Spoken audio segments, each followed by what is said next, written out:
এদিকে আসো, এদিকে আসো, পিছনে হট, এদিকে হট, এদিকে।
চৈতন্য উদ্ধারিতে জীবের তরে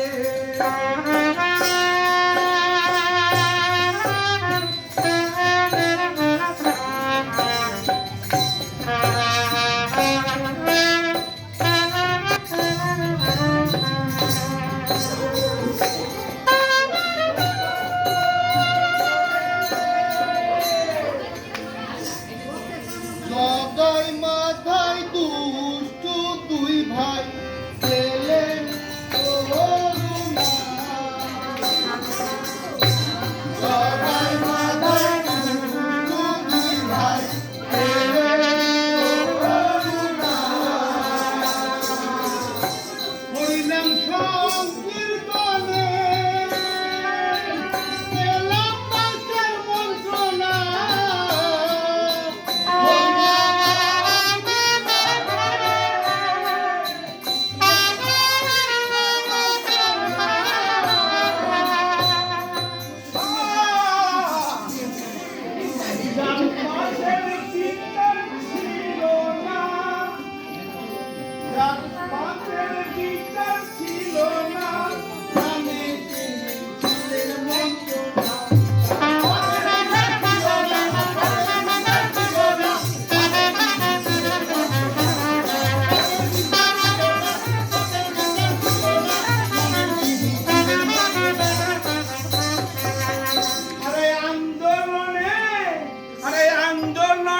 তিনি গুরু ভুললে তাকে চলবে না। আরে ভাই ভুললে তাকে চলবে না। সাদা ভাবে দুনিয়াতে মা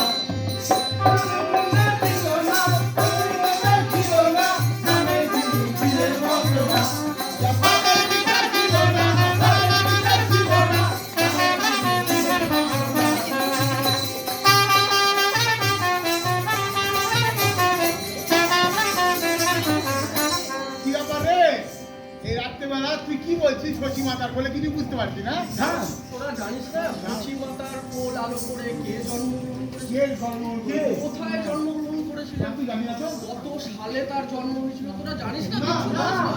না। তবে শোন, আমি বলছি হ্যাঁ, 1446 খ্রিস্টাব্দে, আচ্ছা। 1486 খ্রিস্টাব্দে, 1486 খ্রিস্টাব্দে। 1486 খ্রিস্টাব্দে হ্যাঁ। নবদ্বীপ নদিয়া জেলায় আচ্ছা। এক নিম গাছের তলায় ব্রাহ্মণ পরিবারের শশী মাতার কোল আলো করে জন্ম নেন মহাপুরুষ। আচ্ছা, বুঝতে পারলি? আচ্ছা, ওই জন্য তাকে সবাই ভালোবেসে নিমাই বলে ডাকত। আচ্ছা। তার নাম ছিল নিম গাছের তলায় নিম হয়েছে গাছের বলে? তলায় হয়েছিল বলে তাকে সবাই নিমাই বলে ডাকত। আচ্ছা, আচ্ছা, ওর নাম গৌরাঙ্গ হলো কেন? গৌরাঙ্গ হলো কেন? হ্যাঁ? অপরূপ সুন্দর ছিল। তাকে যদি একবার কেউ চোখ করে দেখতো মনে হতো চোখ হারানো। আচ্ছা। যেন মনে হতো সোনা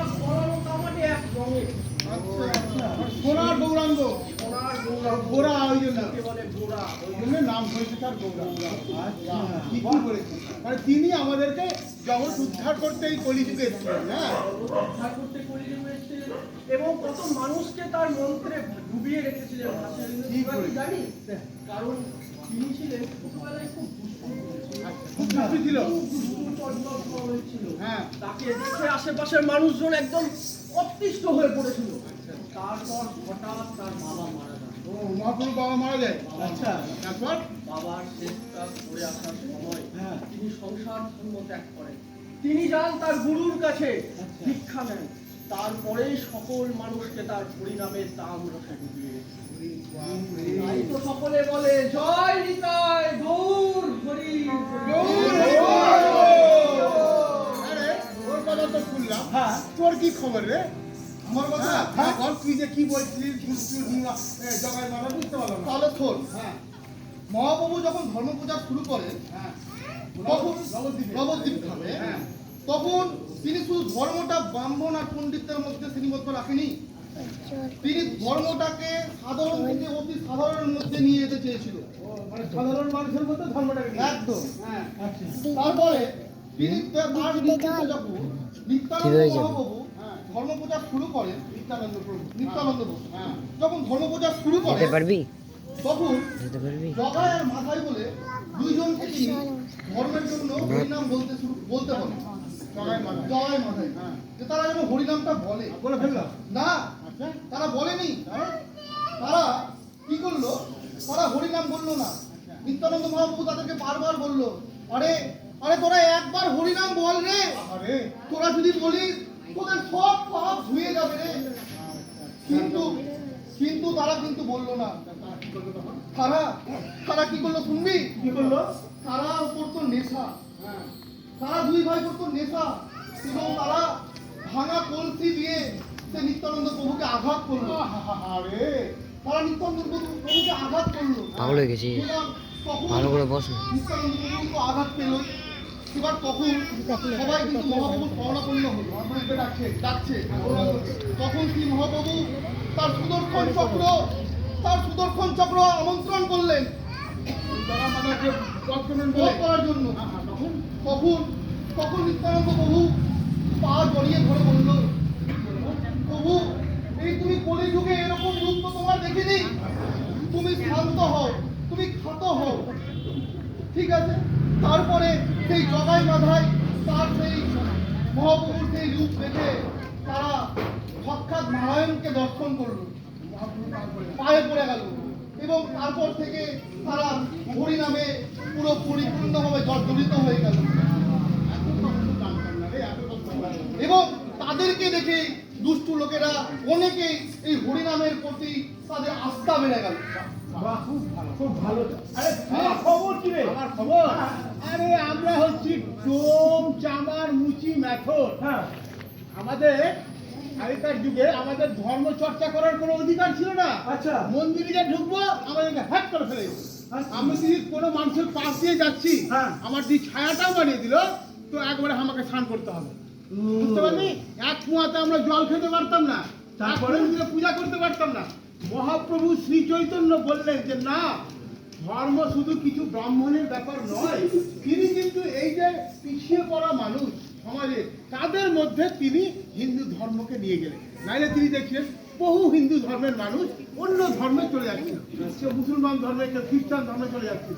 তখন তিনি এটাকে এক করতে গিয়ে বহু পিছিয়ে পড়া মানুষের মধ্যে তিনি জড়িয়ে দিলেন হরিনামের মধ্যে। তিনি একটাই বললেন যে তোকে যোগ্য, ছাগবলি, উপাস এগুলো কিচ্ছু করতে হবে না। তুই নিরামিষ খা, আমিষ খা, যা খুশি কর, কিন্তু একবার সারা দিন মানে একবার শুধু তুই হরিনাম বল, একটিবার বল, তাহলেই তোর মনের ভক্তি দিয়ে যদি বলিস তাহলে ঈশ্বরকে তুই পাবি। আমরা সেই মানুষ, পিছিয়ে পড়া মানুষ, আমাদেরকে মহাপ্রভু এই ঈশ্বর মন্ত্রণা দিয়েছে, একবার হরিনাম করলেই ভগবানকে পাওয়া যায়। তারপর থেকে ডোম চামার মুচি মেথর হ্যাঁ, আরো সবাই পিছিয়ে পড়া মানুষ সবাই হরিনামে আপ্লুত। হরিনামে আপ্লুত। হ্যাঁ, তুই দেখ কুচবিহার থেকে কাকদ্বীপ হ্যাঁ। যত মানুষ বেশিরভাগই কিন্তু হরিনামে একেবারে কিন্তু নিম্নবর্ণের মানুষ বেশি করি। তাহলে তোর ব্যাপারটা কি রে? আরে আমার ব্যাপার আমি কি বললাম বলছো কি মহাবাবু কি বলেছে মহাবাবু সব মানুষকে সমান চোখে দেখতো এর মধ্যে কিন্তু গরিব উঁচু নিচু কোনো ধর্মকে ভেদাভেদ ছিল না ছিল কোনো ছিল না সমাজে পিছিয়ে থাকা ধর্মকে সমাজে পিছিয়ে থাকা মানুষদেরকে এগিয়ে নিয়ে যেতে পেরেছিলেন তিনি এখানে সব থেকে বড় তার সার্থকতা ছিল হ্যাঁ আমরা কি জানি আমরা কি জানি আমরা তো সবাই জানি যে অহিংস আন্দোলনে জনককে মহাত্মা গান্ধী ভুল ভুল। আমরা ভুল জানি অহিংস আন্দোলনের জনক মহাত্মা গান্ধী তাই তো তাই তো। এটা ভুল তথ্য এই মা, এই মহাত্মা গান্ধীর অহিংস আন্দোলনের আগেই হ্যাঁ। আমাদের মহাপ্রভু শ্রী চৈতন্য এই অহিংস আন্দোলন শুরু করেছিলেন চৈতন্য প্রভু অহিংস আন্দোলন একদম আন্দোলন শুরু করেছিলেন এবং কি কাদেরকে নিয়ে যে পিছিয়ে থাকা মানুষদেরকে নিয়ে হ্যাঁ এই অহিংস আন্দোলন শুরু করেছিলেন এই আন্দোলন যখন শুরু করেন ওনার শরীরে কোনো অস্ত্র ছিল না হাতে কোনো অস্ত্র ছিল না তাহলে কি ছিল হ্যাঁ হাতে ছিল কি বল হ্যাঁ খোল হাতে করতাল আর মুখে কি ছিল হরিনাম সেই হরিনাম কীর্তন করে হরে কৃষ্ণ কৃষ্ণ কৃষ্ণ হরে রাম রাম রাম হরে হরে এই মন্ত্র বলতে বলতে তিনি আন্দোলন শুরু করলেন এবং যত মানুষ পিছিয়ে ছিল সব মানুষ ওনার কাছে এসে সব আন্দোলনে এগিয়ে গেলেন তাহলে একটা কথা বলছি হ্যাঁ তাহলে এই যে আন্দোলনের অহিংস আন্দোলনের গুরু কিন্তু মহাত্মা গান্ধী নয় না। অহিংস আন্দোলনের গুরু কিন্তু মহাপ্রভু শ্রী চৈতন্য ওই গান বলছি আরে আন্দোলনে তিনি গুরু ভুললে তাকে চলবে না আরে ভাই ভুললে তাকে চলবে না বাবা ভাবে নিয়ে আপনা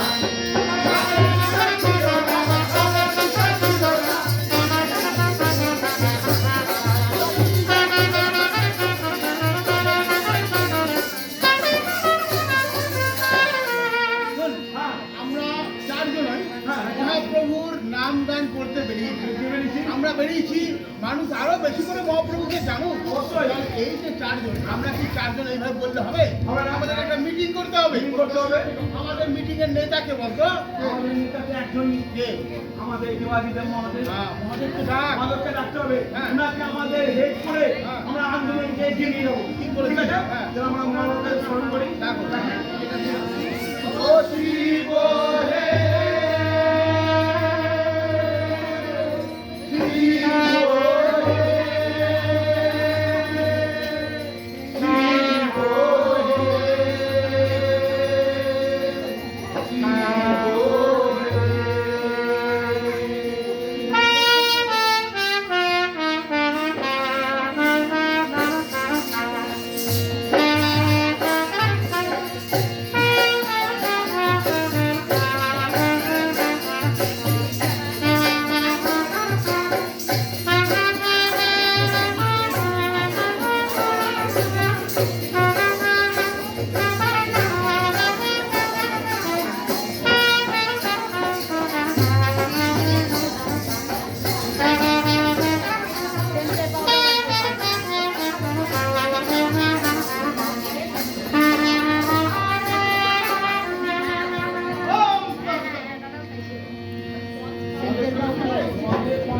মহাপ্রভু জয় হোক। মহাপ্রভু জয় হোক। মহাপ্রভুর জয় হোক। মহাপ্রভু জয় হোক বাংলার কীর্তনের জয় হোক। বাংলার কীর্তনের জয় হোক। তোমরা এমন বিষয়ে আলোচনা করছো। হ্যাঁ। আমি ঘুরতে এত ব্যস্ত থাকা সত্ত্বেও তোমাদের এই আলোচনা করে আমি ছুটে কি করেছো নানা তুমি যে এসছো তোমাকে দেখেছি আজকে আমরা সবাই মহাপ্রভুর দেবী আপ্লুত হ্যাঁ তাই জন্য আমরা মহাপ্রভুর কথা তোমাকে বলি বলো তাড়াতাড়ি বলো হ্যাঁ শুনো বলো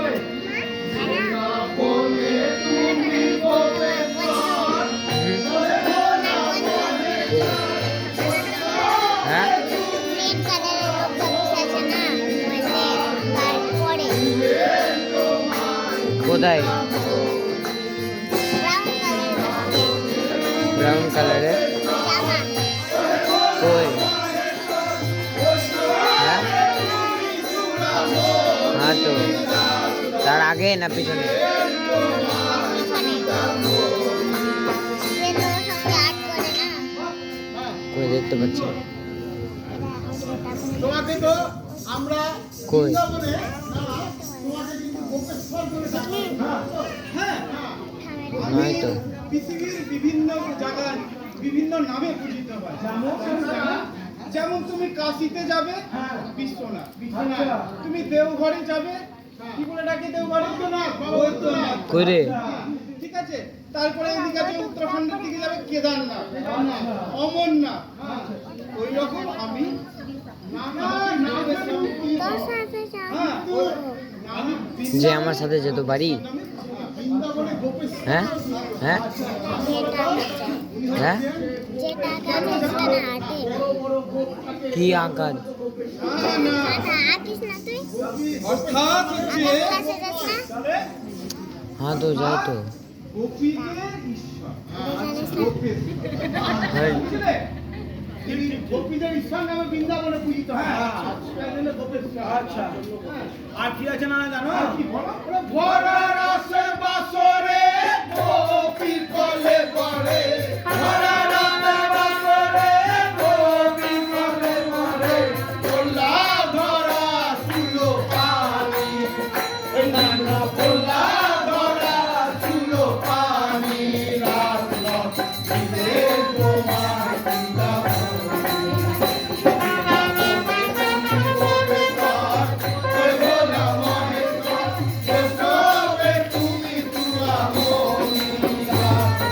ওটা যে মেয়ে আছে না যেটা হারমোনিয়াম বাজাচ্ছে আরেকটা মেয়ে আছে তার পাশেরটা ওটা কি কই?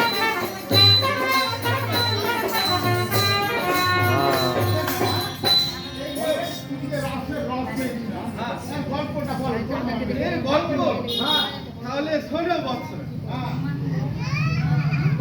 আমি একদিন দুপুরবেলা খেতে তোমাদের মা মহামায়া খাবার দিয়েছে। খাবার দিয়েছে আমাকে খাবার দিয়ে প্রত্যেকদিন হাওয়া করে। আচ্ছা, হাওয়া করে পেয়ে গেছে দেখতে। চুপ। হ্যাঁ? সেদিনও করছিল। পেয়ে গেছে দেখতে।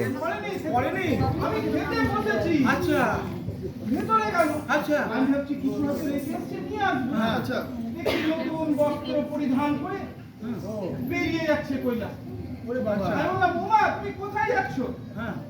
বলছে আমি এখন যাচ্ছি শ্রীকৃষ্ণ রাস করবে, তাই রাস মঞ্চ সাজাচ্ছে। আমি বললাম, যাক, তাহলে ভালোই হলো।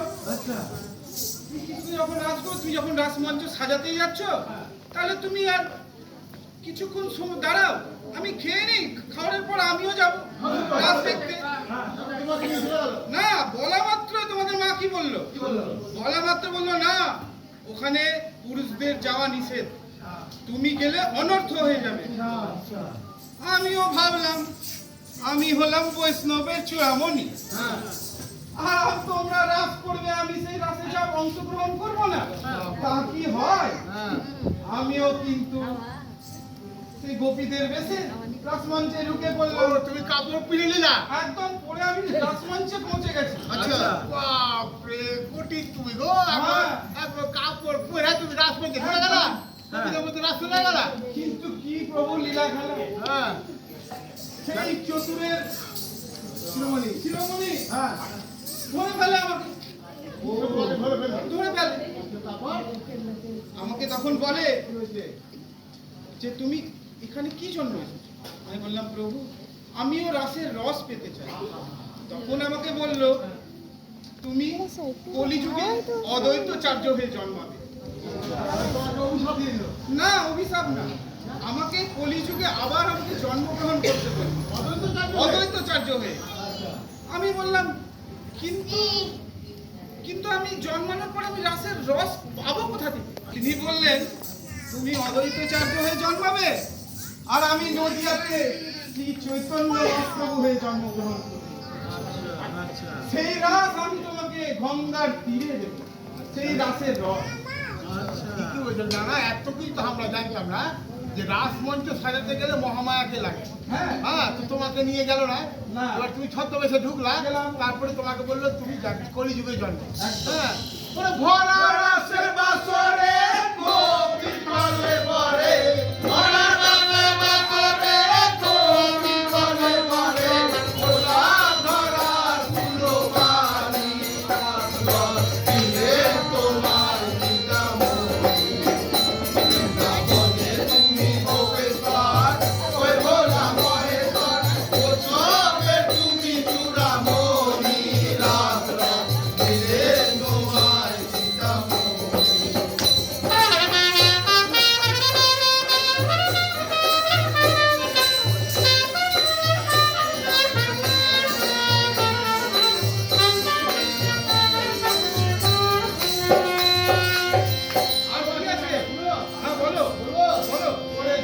সকল উদ্ধার করতে ধরায় এলেন মহাপ্রভু।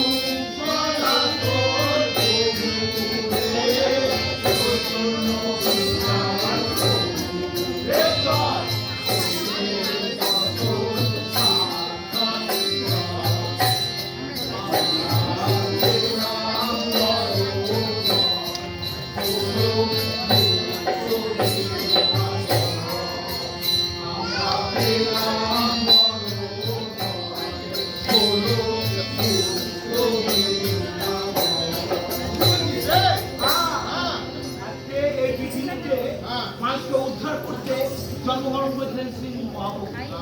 বুঝলো? এখানে কিছু আগে সমাজে কিছু উঁচু নিচু জাতপাত নিয়ে খুব ভেদাভেদ ছিল। এবং ওরা এইখান থেকে অনেক দূরে থাকতো এবং দূরে নিয়ে যেত। ঠিক আছে? অহিংস, যাবে নাকি বাড়ি? কোনো অনেক হতো। বাড়ি যাবে নাকি? একসঙ্গে একই বাড়ি। একই মন্দিরে পূজা করতে পারছে না। এই যে কি হতো মুসলমানদের কি হতো? এখন দেখি না শেষ দুঃখ প্রকাশ করতো। এই অনেক হলো মানে এখন শেষ হয়ে ধর্ম যাবে। ছেড়ে আর অন্য ধর্ম থেকে অন্য ধর্মের যোগ দিতে লাগলো। এই দেখে মহাপ্রভু কিন্তু বুদ্ধ হলেন যে না, ওই যে আসল সনাতন ধর্ম থেকে মানুষকে এই যে না এই যে যখন মহাপ্রভু কি হলো, ওই চিন্তাকা সমাজে মানুষকে গুলোকে নিয়ে এগিয়ে নিয়ে ওই আন্দোলন শুরু করতে লাগলো। হ্যাঁ, এটাই এই কারণে বলছি। আচ্ছা, একটা কথা জানিস? আরটা কি? মহাপ্রভু আমাদের রামচেলে এসেছিল গৌড়ে। হ্যাঁ, তখন গৌড়ে রাজা ছিলেন হুসেন শাহ। আচ্ছা। হুসেন শাহ দুটো বড় বড় কর্মচারী। একজন ছিল রূপ গোস্বামী, পেলাম তো। একজন ছিল সনাতন গোস্বামী। তারা মহাপ্রভুর এই বিবাহে তারা কিন্তু আপ্লুত হয়ে গেল। তারা মহাপ্রভু চরণ ধরে বলল, প্রভু প্রভু আমাদের উদ্ধার করো, আমাদেরকে তুমি দীক্ষা দাও। তো মহাপ্রভু রূপ সনাতন প্রভুকে দীক্ষা দিলেন। তাই না? এবং তিনি এই যে বৃন্দাবনের যে 6 গোস্বামী, তার মধ্যে রূপ সনাতন গোস্বামী দুজন। আর কি হলো? আমাদের যে হুসেন শাহ, তিনি ধর্মে মুসলমান, কিন্তু তিনিও মহাপ্রভুর মধ্যে সাক্ষাৎ আল্লাহকে দর্শন করলেন। তিনিও কিন্তু কোনো বাধা দেননি, তিনিও মহাপ্রভুর ধর্ম প্রচার করতে উৎসাহ দিলেন। আর তারপর জানিস কি হলো? তিনি যখন মহাপ্রভুকে সসম্মানে ডাকলেন, তার ঘরে অন্দরে প্রবেশ করালেন, তারপর থেকে ওখানে গুপ্ত বৃন্দাবন নামে, মুক্ত বৃন্দাবন নাকি রে? যেহেতু মহাপ্রভু তার বাড়িতে এসেছিলেন, পায়ের ধুলো দিয়েছিলেন, পদার্পণ করেছিলেন, সেই জন্য সেখান থেকে হয়েছিল মুক্ত বৃন্দাবন। মুক্ত বৃন্দাবন। তুই করে দে। বৃন্দাবনে তুই যদি বৃন্দাবনে যাস, তুই যে আনন্দটা আমারও। পাবি, এই গুপ্ত বৃন্দাবনে এসে সেই আনন্দটাই। না, তোরা জানিস না? মুক্ত বৃন্দাবনে কি হয় জানিস? মানুষ যেমন গয়াতে যায় তার বাবা মায়ের পিণ্ডদান করতে, আবার যে সমস্ত মহিলা, হ্যাঁ, ওটা জানিস তো নাকি? আবার কি হয় জানিস?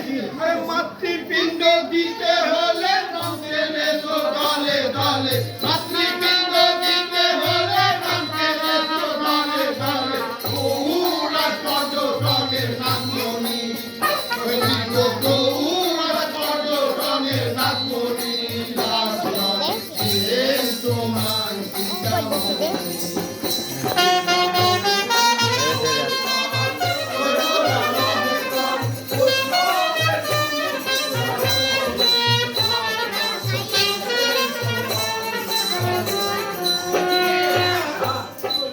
আজকে আমরা গয়াতে বাবা মায়ের মায়ের কিন্তু আমাদের এখানেও রামচরিত্রে, হ্যাঁ, ওরা মাছের পিণ্ড দেওয়া হয়। বুঝলি না? অনেকে জানে না, কিন্তু এখানে আমাদের রামচরিত্রে মাছের পিণ্ড দেওয়া হয়। হ্যাঁ, তাই জন্য এই গৌর আছে, কি হচ্ছে? পর্যটকের নাম। হ্যাঁ, পর্যটন শিল্প এখানে নাম দিয়েছে। হ্যাঁ, এভাবে রেখে করো। ওই কারণে বলছি, এখন সেই জন্য ব্যবস্থাপনায় অনেক উন্নত করেছে। একদম ব্যবস্থাপনা। হ্যাঁ, কতক্ষণ ধরে যাবে দেখি। সরকার আমাদের সরকার উপরে কর। লাইট, রাস্তাঘাট, জল, উপরে কর। আজকে পা দেখাবি নাকি? সাথে সাথে তাকে হসপিটালে নিয়ে যেতে সুন্দর ব্যবস্থা আজকে সুন্দর ব্যবস্থা করেছে আমাদের সরকার সুন্দর ব্যবস্থা করেছে ওই গাড়ি গল্প করে রামকেলে গেছিলাম ওরে আমরা হাইওয়ে তুই নিয়ে দিলি কেন চুলটারে কাদা চুলটারে নোংরা দুধ তো কিছু পারবি না সেখানে সেখানে পায়খানা করে রাখতো। কিন্তু এখন সেটা নাই সেটা না কোন নাই কেন নাই ব্যবস্থা নেই কেন আর উত্তরবঙ্গের মধ্যে আজকে রামকেল আর গৌর হচ্ছে মনি এটা করে সরকার করছে মুখ্যমন্ত্রী অনুপ্রেরণায় এটা হয়েছে একদম বুঝতে পারছেন মাতৃপিণ্ড দিতে হলে রামকেলে চলে চলে